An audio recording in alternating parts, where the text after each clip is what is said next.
Dans cette vidéo, on va voir et on va rappeler comment additionner et soustraire deux nombres relatifs. Alors, je rappelle qu'un nombre relatif, c'est composé d'un signe, qui peut être soit le plus, soit le moins, qui indique si le nombre est positif ou négatif, et d'un nombre décimal positif qu'on appelle la distance à zéro. Donc, toutes nos règles de calcul vont à chaque fois être partagées en deux, une pour le signe et une pour la distance à zéro. Donc, il faudra toujours avoir en tête que quand on réfléchit, quand on calcule une addition, une soustraction, mais ce sera aussi valable pour les multiplications et les divisions, on sépare ce qu'on fait pour le signe et ce qu'on fait pour la distance à zéro.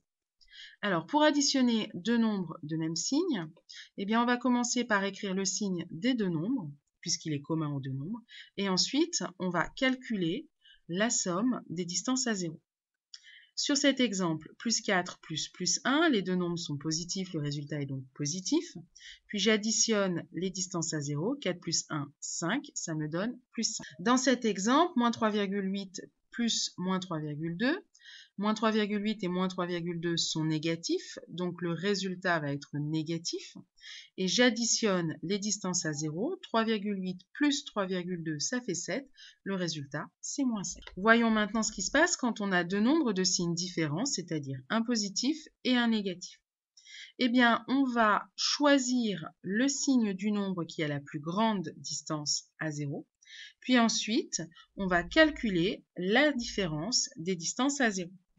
Si je prends plus 4 plus moins 1, les deux nombres n'ont pas le même signe. 4 étant plus grand que 1, le résultat va être du même signe que plus 4, c'est-à-dire positif. Puis ensuite, je fais la soustraction des distances à 0. 4 moins 1, 3. Le résultat, c'est plus 3. Ici, c'est 4,3 qui est plus grand que 1. Donc le résultat, il va être du signe de moins 4,3, c'est-à-dire négatif. Puis ensuite, je fais la différence. 4,3 moins 1, ça fait 3,3. Mon résultat, c'est moins 3,3. Voyons maintenant ce qui se passe pour soustraire deux nombres relatifs. Eh bien, en fait, on a une règle. Eh bien, pour soustraire deux nombres relatifs, ça revient en fait à ajouter l'opposé du nombre relatif. Autrement dit, on va transformer nos soustractions en addition. Puis ensuite, pour trouver le résultat, on appliquera les règles d'addition que l'on vient de voir. Donc ici, je veux soustraire plus 5, moins plus 5, c'est soustraire plus 5. Je vais ajouter l'opposé de plus 5, c'est-à-dire que je vais ajouter moins 5. Le premier terme de la soustraction n'est jamais modifié. Donc ici, je vais réécrire moins 1 et je vais transformer la soustraction en addition, donc écrire plus, et l'opposé de plus 5, c'est moins 5. Je me retrouve avec une addition de deux nombres, ici tous les deux négatifs, donc qui ont le même signe.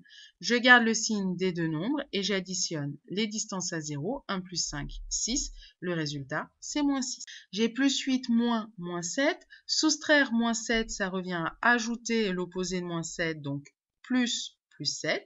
Le premier terme de la soustraction n'est jamais modifié, donc je réécris tel quel, plus 8, plus 7. C'est une addition de deux nombres positif, donc c'est assez simple. Le résultat est positif et je fais une addition des distances à 0, ça fait plus. Si vous avez encore un peu de mal avec ces règles, vous pouvez revoir les vidéos qui sont plus détaillées du niveau 5e.